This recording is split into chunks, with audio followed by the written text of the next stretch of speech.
Béni soit le Dieu et Père de notre Seigneur Jésus-Christ pour cette nouvelle audio.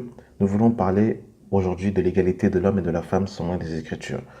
Nous voulons nous appuyer sur les textes bibliques pour voir quelle est la place de l'homme et de la femme. Vous n'êtes pas sans cesse ignorer que notre Dieu est un Dieu d'ordre. Dieu ne crée rien par hasard. Et lorsque Dieu crée quelque chose, il le fait dans une parfaite harmonie. Et dans la création que Dieu fait, il y a un enseignement à tirer. Lorsque nous observons la nature et que nous voyons la place de la lune et du soleil, par exemple, la lune a sa place et le soleil a sa place. Lorsque nous voyons les étoiles ont leur place. Les étoiles sont dans le ciel. Vous ne verrez jamais une étoile pousser dans la mer.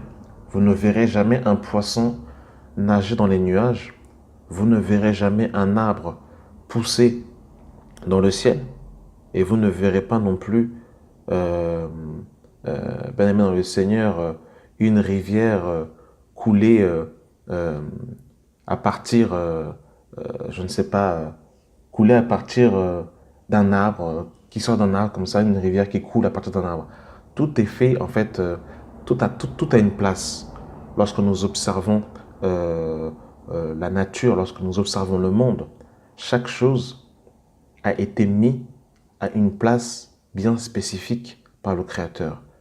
La nature nous enseigne l'ordre que le Seigneur a établi. Et il en est de même pour l'homme et la femme.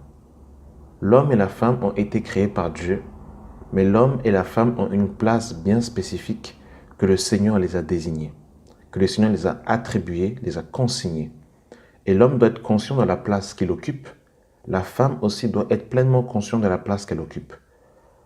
L'ennemi fait tout pour dévaluer, pour déstabiliser, pour renverser la place de l'homme et de la femme en infiltrant des doctrines pernicieuses, des doctrines étrangères pour renverser l'ordre divin établi par Dieu.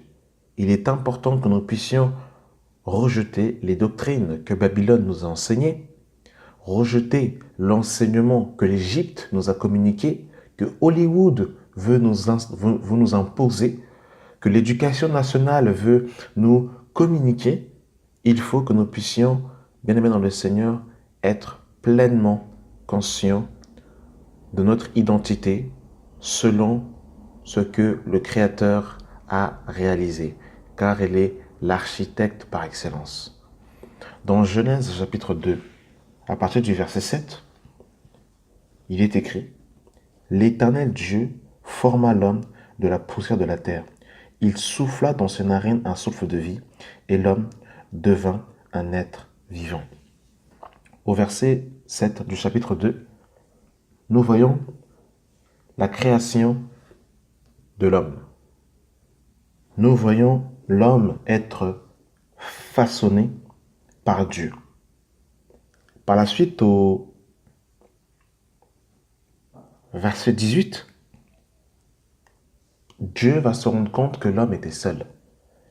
Il est écrit, l'Éternel Dieu dit, il n'est pas bon que l'homme soit seul, je lui ferai une aide semblable à lui.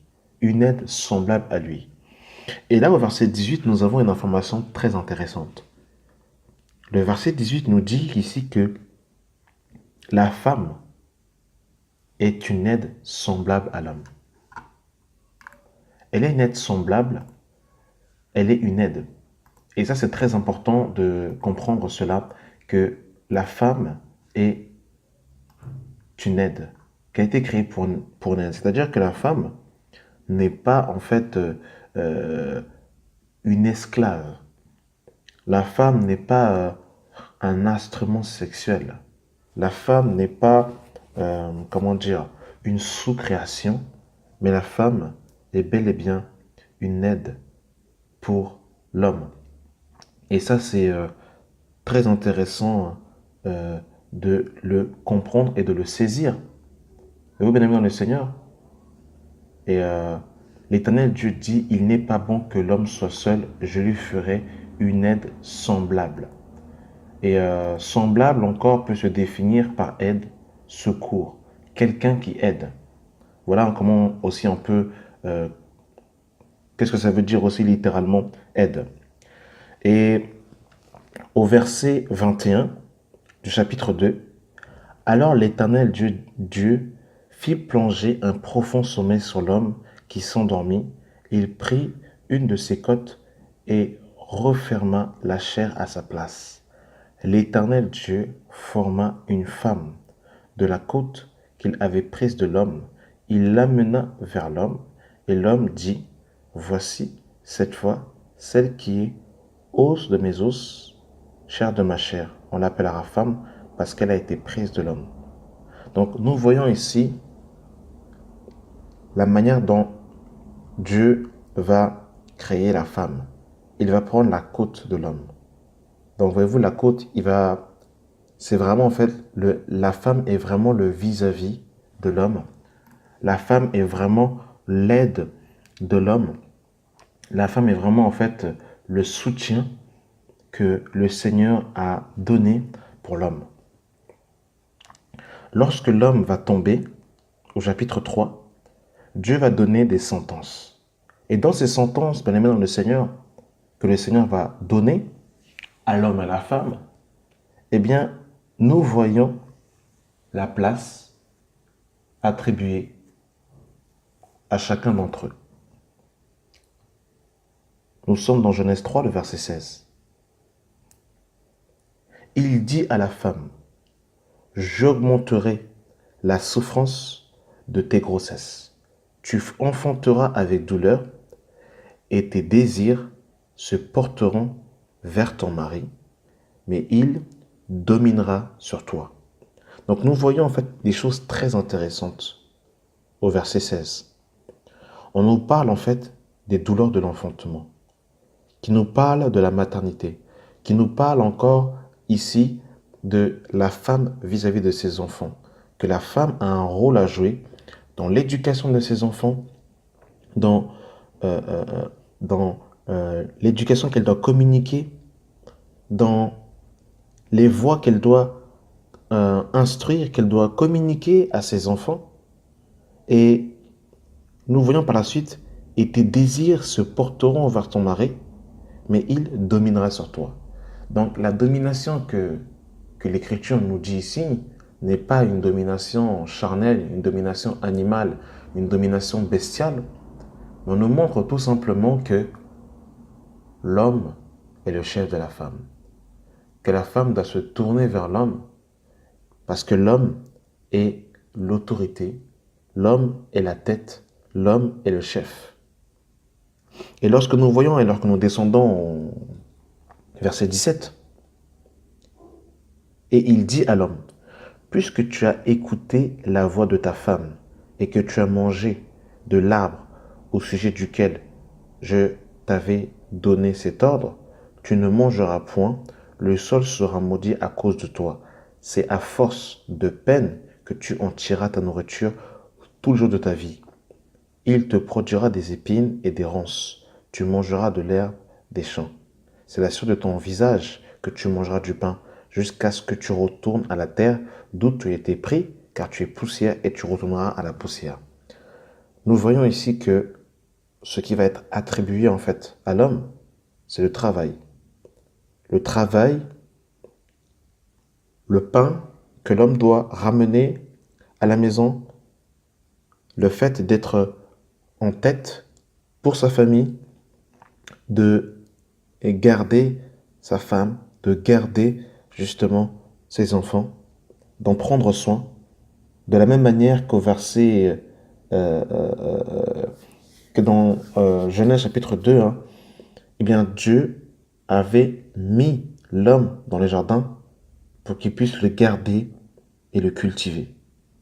Et ça nous parle ici aussi du surveillant de l'homme vis-à-vis de sa femme et de ses enfants, que l'homme doit garder et cultiver la terre de sa femme pour l'enseigner, pour l'apporter l'enseignement.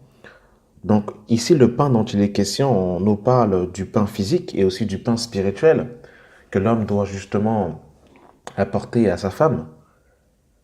C'est-à-dire que c'est la femme qui doit enseigner l'homme. Au préalable, c'était l'homme qui avait reçu l'enseignement lorsque Dieu va lui dire de ne pas manger le fruit de la connaissance du bien et du mal. Et l'homme a communiqué cet enseignement qu'il a reçu du Père à son épouse, à sa femme. Et voilà, donc, et ça nous parle aussi du pain physique, justement, que l'homme aussi doit ramener à sa femme. Et l'homme doit garder et cultiver, en fait, justement, le cœur de sa femme par l'enseignement, en l'arrosant, justement, par les eaux de la parole. Et nous allons rentrer un peu plus dans le vif du sujet par rapport à cela. Là, nous avons vu la base, en fait, ce qui a été donné. Et nous allons voir, en fait, en étendant cela, lorsqu'on va parler, on va commencer par la femme, parce que au verset 16, on nous parle justement de la femme, hein. Donc, on nous dit au verset 16, il dit à la femme, j'augmenterai la souffrance de tes grossesses. Tu enfanteras avec douleur et tes désirs se porteront vers ton mari. Donc, on va voir, par exemple, dans un premier temps, le côté, en fait, de la femme par rapport justement à ses enfants. Nous sommes dans Tite, chapitre 2.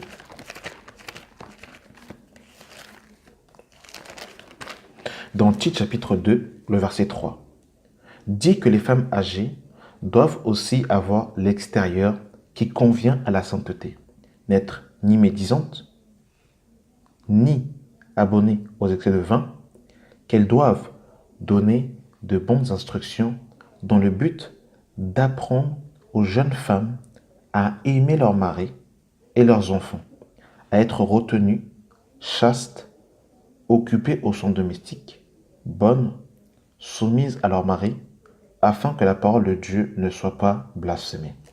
Donc nous voyons ici la direction que l'Écriture donne à la femme, comment la femme justement doit se conduire, comment la femme doit se comporter. On nous parle justement qu'elle doit aimer son mari et ses enfants, qu'elle doit être chaste, occupée aux soins domestiques. Voilà la direction dans laquelle les Écritures justement nous conduisent, hein. Et dans 1 Timothée 5, le verset 9, qu'une veuve pour être inscrite sur le rôle n'est pas moins de 60 ans, qu'elle ait été femme d'un seul mari, qu'elle soit recommandable par de bonnes œuvres, ayant élevé des enfants, exercé l'hospitalité, lavé les pieds des saints, secouru les malheureux, pratiqué toute espèce de bonnes œuvres. Voilà encore qu'est-ce que l'Écriture nous dit par rapport justement à la femme concernant justement euh, euh, son foyer. Dans Proverbe, nous pouvons le lire encore dans Proverbe. Dans Proverbe,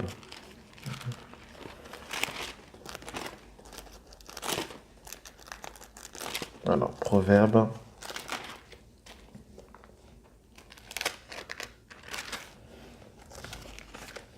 chapitre 14, le verset 1. La femme sage bâtit sa maison, mais l'insensé la renverse de ses propres mains. Lorsqu'on nous parle de la femme, de la position de la femme est associée à son foyer, la femme est associée à sa maison. La femme est associée aussi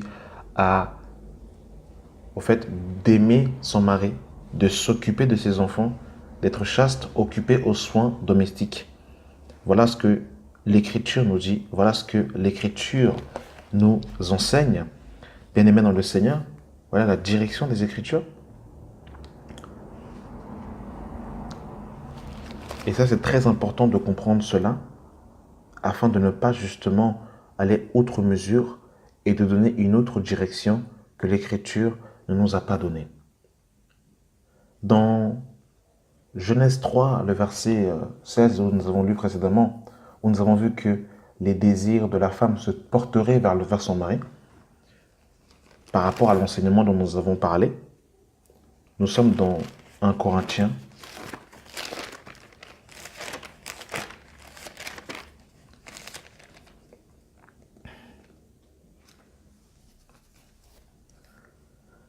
c'est très important, bien aimé dans le Seigneur, que notre foi soit basée sur les Saintes Écritures et non sur les dires des hommes. Dans 1 Corinthiens, chapitre 14, à partir du verset 34, que les femmes se taisent dans les assemblées, car il ne leur est pas permis d'y parler, mais qu'elles soient soumises selon que dit aussi la loi. Si elles veulent s'instruire sur quelque chose, qu'elles interrogent leur mari à la maison, car il est malséant à une femme de parler dans l'église. Donc ici, l'apôtre Paul va nous dire, si elles veulent s'inscrire sur quelque chose, qu'elles interrogent leur mari à la maison. Ça nous renvoie au Genèse chapitre 3, le verset 16, lorsqu'on nous dit que les désirs de la femme se porteront vers son mari.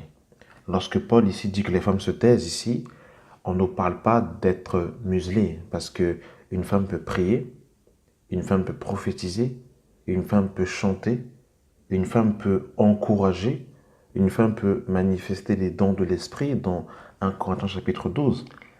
Mais on nous parle ici des femmes en fait causeuses. Et c'est aussi pour exciter les femmes mariées à poser des questions et à se tourner vers leur mari et à laisser justement aussi les femmes qui ne sont pas mariées, les célibataires, à pouvoir aussi pouvoir poser des questions. Mais c'est vraiment pour exciter justement l'amour de la femme vis-à-vis de son mari, afin que les désirs de la femme se portent vers son mari et que la femme ne soit pas causeuse par ses questions intempestives et par justement ses causeries, ça et là. Donc nous voyons ici que l'enseignement n'est pas donné à la femme, qu'elle soit mariée ou qu'elle soit célibataire, l'enseignement n'est pas donné à la femme. Et l'apôtre Paul va encore confirmer cela en s'appuyant toujours sur les textes que nous avons lus dans Genèse. Dans Genèse, dans 1 Timothée chapitre 2, à partir du verset 12.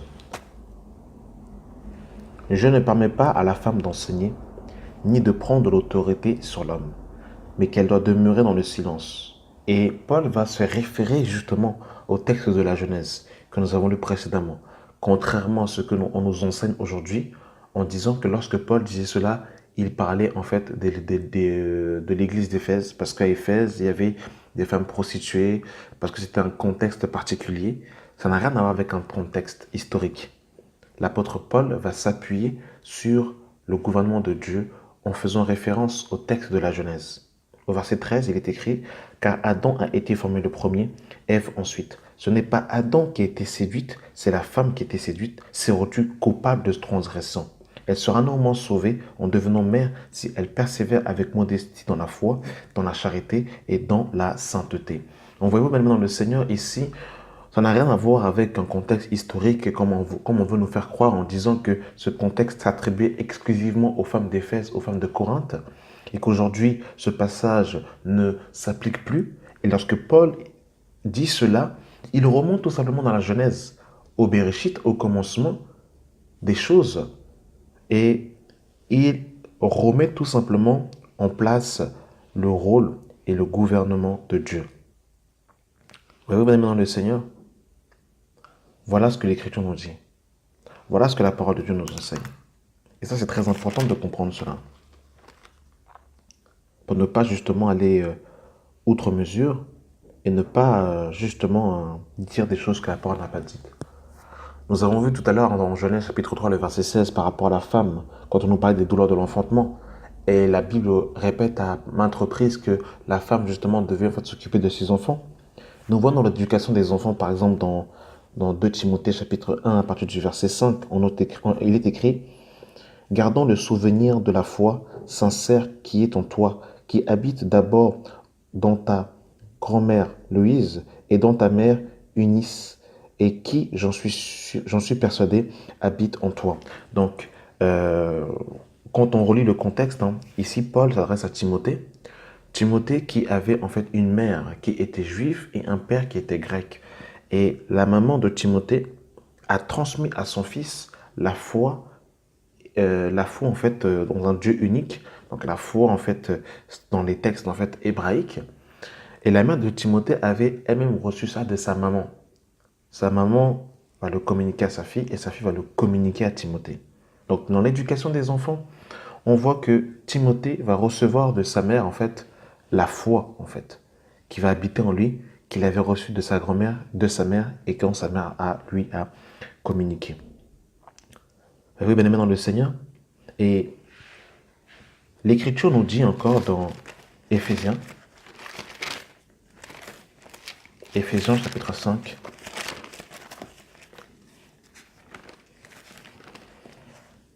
Le verset 22. Femmes, soyez soumises à vos maris comme au Seigneur, car le mari est le chef de la femme. Comme Christ est le chef de l'Église, qui est son corps, et dont il est le sauveur, or de même que l'Église est soumise à Christ, les femmes aussi doivent l'être à leur mari en toutes choses. Il y a une chose que nous devons savoir, une réalité spirituelle, c'est que l'homme représente Christ et la femme représente l'Église. En aucun cas, l'Église ne peut avoir l'autorité sur Christ. En aucun cas. En aucun cas, l'Église ne peut enseigner Christ. En aucun cas.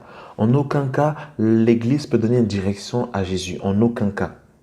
Et ici, Paul fait un parallèle entre Christ et l'Église, l'homme et la femme. C'est comme si l'homme et la femme étaient tout simplement en fait la représentation de l'Église, de Christ et de l'Église sur la terre.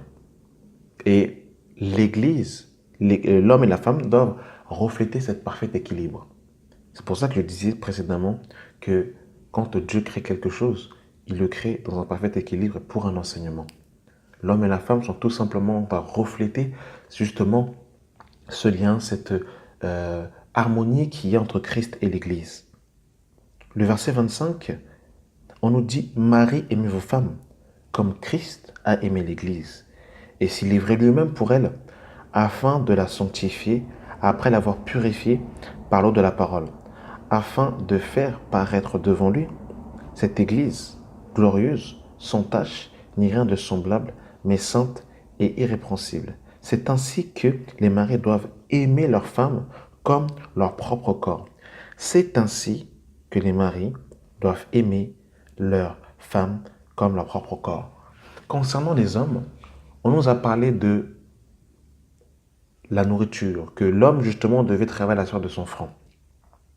Cette nourriture dont il est question, c'est une nourriture physique et aussi une nourriture spirituelle. Et on nous parle aussi d'aimer. La recommandation que Dieu va donner à l'homme, c'est d'aimer sa femme.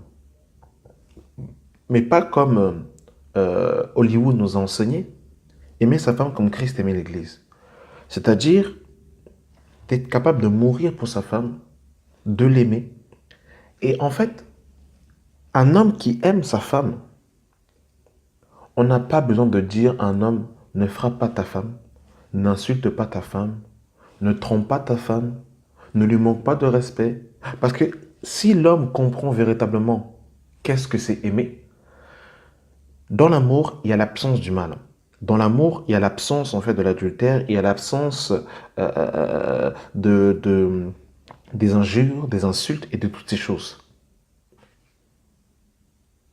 Celui qui aime sa femme s'aime lui-même, car jamais personne n'a haï sa propre chair, mais il la nourrit et en prend soin, comme Christ le fait pour l'Église. Il la nourrit et il en prend soin. On en revient encore à ce que le Seigneur a dit justement à l'homme dans le jardin, qu'il devait travailler à la sueur de son front. Parce que nous sommes tous membres de son corps, étant de sa chair et de ses os. C'est pourquoi l'homme quittera son père et sa mère et s'attachera à sa femme, et les deux deviendront une seule chair. Ce mystère est grand, je dis cela par rapport à Christ et l'Église. Verset 33. Du reste, que chacun de vous aime sa femme comme lui-même et que la femme respecte son mari. La recommandation que l'Écriture nous donne par rapport à l'homme, c'est d'aimer sa femme. Mais d'aimer sa femme comme Christ aimait l'Église, aimer sa femme comme sa propre chair. Voilà la direction que l'Écriture nous donne. L'Écriture dit à la femme d'être soumise à son mari et de respecter son mari. D'être soumise à son mari en toutes choses, bien évidemment, lorsqu'on parle de toutes choses, dans un discernement spirituel, ce sont les choses qui concernent bien évidemment les choses qui sont attraites à la parole et qui ne poussent pas la femme à des œuvres de la chair, qui ne poussent pas la femme à faire des choses contraires à la volonté et à la parole de Dieu. Dans Colossiens chapitre 3, le verset 18, il est écrit « Femmes, soyez soumises à vos maris, comme il convient dans le Seigneur.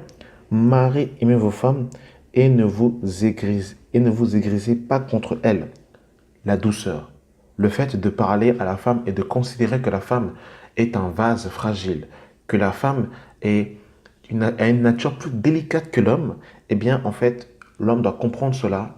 Donc, il doit considérer la position de la femme, il doit se rabaisser, il doit justement aussi, quand il parle à la femme, avoir justement cette délicatesse, cette tendresse, cette douceur, où il doit justement considérer la nature de sa femme. Dans, nous allons terminer par deux derniers passages, hein, dans 1 Pierre chapitre 3.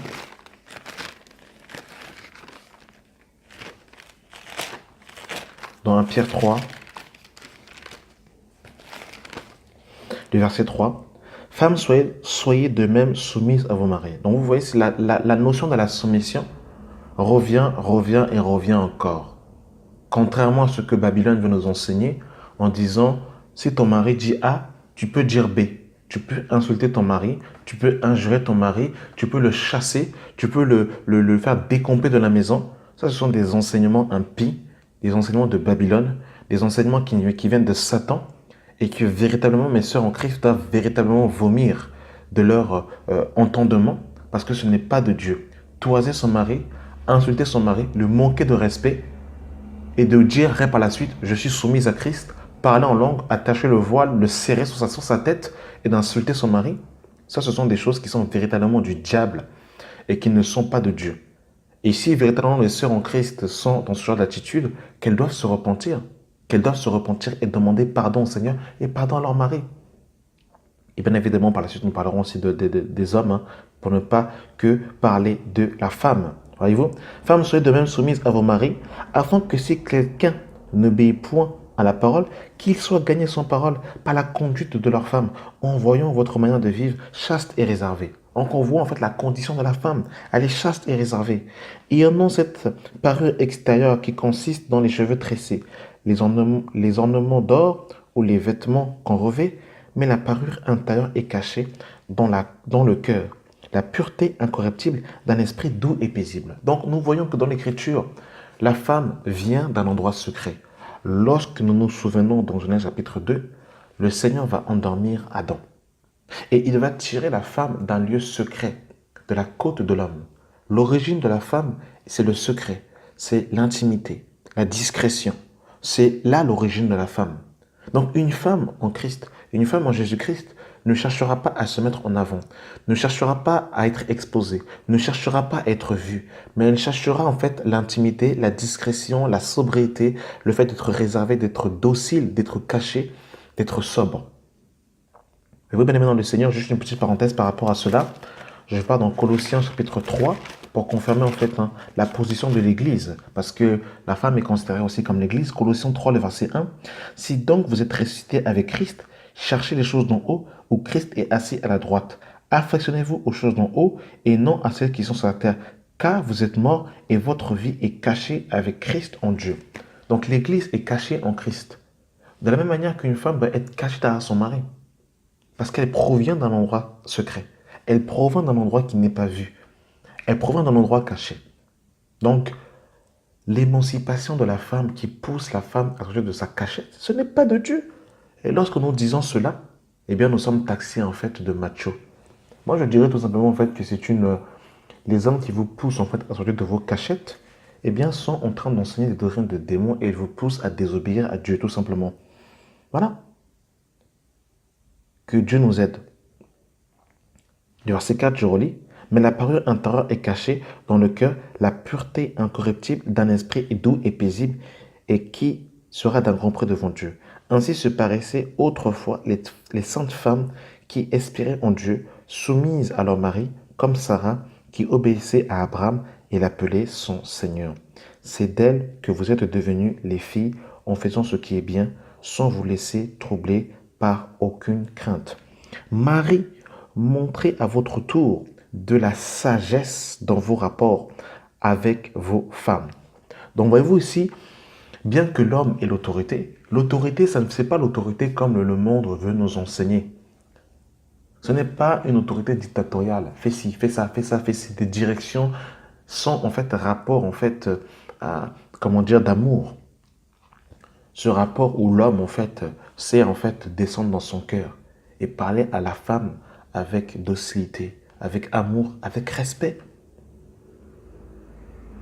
Marie, montrez à votre tour de la sagesse dans vos rapports avec les femmes, comme un sexe plus faible. Honorez-les, comme devant aussi hériter avec vous de la grâce de la vie. Qu'il en soit ainsi, afin que rien ne vienne faire obstacle dans vos prières. Donc, voyez-vous, bien aimé dans le Seigneur, Paul va dire quelque chose de très intéressant. La conduite que l'homme a par rapport à sa femme peut être un obstacle à sa prière. Un homme violent, un homme brutal, un homme dictatorial, il peut prier pendant 4 heures, mais s'il est violent par rapport à sa femme, il n'a pas de considération par rapport à l'Église. Parce que quand l'homme voit sa femme, il doit en fait, c'est comme s'il devait voir la représentation de l'Église. Il doit l'aimer comme sa propre chair. Il doit la respecter. Je ne dis pas cela en fait en donnant des règles et des préceptes, mais l'amour que l'homme a par rapport à sa femme doit le conduire justement dans cette direction. Femme, fais à manger. Femme, ce soir, rapport sexuel. Femme, fait comme ci, femme, fait comme ça. Que Dieu nous aide. Que Dieu nous enseigne. Que nous puissions vomir l'enseignement de Babylone. Je vous dis. Je terminerai par 1 Corinthiens chapitre 11. 1 Corinthiens 11, le verset 3. Je veux cependant que vous sachiez que Christ est le chef de tout homme, que l'homme est le chef de la femme et que Dieu est le chef de Christ. Le gouvernement de Dieu, en fait, nous donne, en fait, cet ordre divin. Cet ordre divin ne peut être renversé en aucun cas. En aucun cas, ce gouvernement ne peut être brisé. Le verset 11. Toutefois, dans le Seigneur, la femme n'est point son l'homme, ni l'homme son la femme. Car de même que l'homme a été tiré de la femme, de même l'homme existe par la femme et tout vient de Dieu. Donc voyez-vous, bien aimé dans le Seigneur, comment l'Écriture boucle la boucle entre l'homme et la femme. L'homme a été tiré de la femme, mais l'homme aussi vient par la femme. Et ça, c'est très important. Donc, la femme n'est pas une sous-créature. La femme n'est pas une personne, en fait, qui est tout simplement un objet sexuel à qui on doit museler, fermer la bouche sans la consulter. La femme est une aide semblable. Elle est un vis-à-vis, elle est une aide, elle est un soutien pour aider l'homme dans l'œuvre du Seigneur et aussi dans la vie de tous les jours. La femme est une aide semblable. La femme doit justement avoir en fait ses désirs qui se tournent vers son mari et considérer que l'homme est son chef, l'homme est son autorité. L'homme doit aspirer à ramener le pain à la maison et aussi à enseigner sa femme sur les oracles du Seigneur. L'homme doit aimer sa femme comme Christ aimait l'Église. Il doit la nourrir, il doit en prendre soin et il doit l'aimer comme sa propre chair. La femme doit être soumise à son mari en toutes choses, comme l'Église est soumise à Christ. La femme doit respecter son mari. La femme doit aimer son mari, s'occuper de ses enfants, être chaste, bonne, soumise à son mari, occupée aux soins domestiques, garder la maison. Voilà ce que l'Écriture nous dit concernant l'homme et la femme. Et l'homme a sa place, la femme a sa place. Et c'est le gouvernement du Seigneur, c'est la parole de Dieu. Et il faut que nous puissions, en tant que chrétiens, aspirer à ces réalités spirituelles sans nous en détourner, parce que c'est l'Écriture, parce que c'est les textes, parce que c'est comme ça, bien aimé dans le Seigneur. Et nous devons nous soumettre à la règle de doctrine, de tout cœur, et dire oui et amen à la parole du Seigneur. Voilà, j'ai voulu vous communiquer tout simplement, bien aimé dans le Seigneur, vous faire un petit rappel concernant en fait l'écriture et la place de l'homme et de la femme au sein des Écritures. Voilà, j'espère avoir été complet. Si toutefois il y a des choses qui ne sont pas comprises, eh ben, n'hésitez pas à laisser en fait vos questions dans l'espace commentaire et j'essaierai de répondre si le temps m'est favorable. Voilà, merci d'avoir pris le temps d'écouter cet audio et que la grâce et la paix soient avec vous dans le nom de notre Seigneur et Sauveur Jésus-Christ. Amen.